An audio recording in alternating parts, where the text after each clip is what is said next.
California Proposition 37. Have you heard of this, Louis? Yes. California Proposition 37 would mandate labeling of genetically engineered food. Now, this is fascinating because when we look at this is on the ballot for November 6th. Let's look at what it does first, Louis. If it's approved by voters, it will, number one, require labeling on raw or processed food offered for sale if the food is made from plants or animals with genetic material changed in specific ways. It would also prohibit labeling or advertising any of those items as natural. It would also exempt from this requirement foods that are certified organic, unintentionally produced with genetically engineered material, made from animals fed or injected with genetically engineered material, but not genetically engineered themselves, processed with or containing only small amounts of these ingredients, etc. So it's important, but it also has some reasonable exemptions where it's not going to be this, fist from the sky that's going to completely turn everything upside down in terms of what's been doing if even the animals are fed with some genetically engineered material. Seems very reasonable to me. Yeah. Are you for this? I am for this. Now, what are the reasons to be for it? There's a number of different reasons. Number one, I feel like you should have the right to know as much as possible what's in your food. And right now we live in a time where increasingly people don't know what's in their food, and they don't know that they need to know what's in their food. So I think this is good.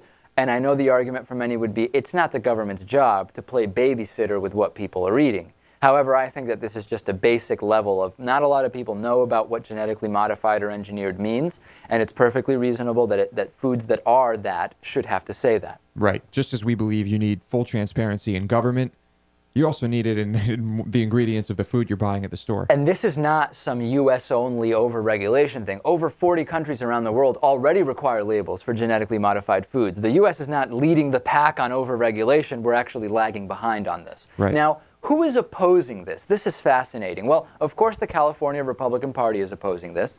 But who else is opposing this? Well, Monsanto has put in over $4 million opposing this. PepsiCo has put in almost $2 million to oppose this. And I have a long list here. Bayer Crop Science, $1.6 million. Dow AgriScience, $1.2 million. Nestle, $1.2 million. Coca-Cola North America, $1.1 million. Conagra, Kellogg's, General Mills, Hershey's, Smucker's, Ocean Spray, Cargill, Del Monte, Mars, Campbell Soup. We know those, don't we, Louis? Yep. What do you Very think? familiar. Why are they doing this? No surprise. They think it's going to hurt their sales when they have to put on their food that things have been genetically modified. Well, you know what the argument that's being made is? The argument that's being made is, listen, the companies that are supporting this, which include Nature's Path, Amy's, Annie's, the Organic Consumers Association, they're in a business that is already charging a premium because they are labeling their products in this way, saying we are not doing any of these things, or they are organic, etc. And that by forcing companies that aren't organic or that are using genetic modifications, you're essentially increasing their costs by having them have to do even more, and therefore shrinking that premium that people are paying for the organic food, so that it's a marketing ploy. What's your reaction to that? Minatan, what do you think about this?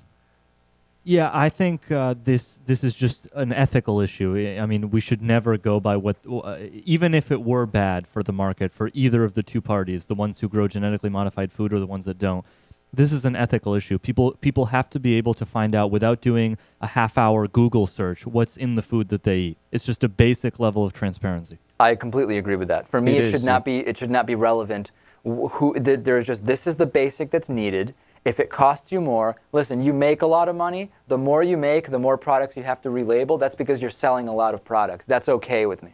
Yeah, it has to be done, and I hope this doesn't just stay in California. This has to be done nationwide. And a lot of people saying this could lead to that. Yeah.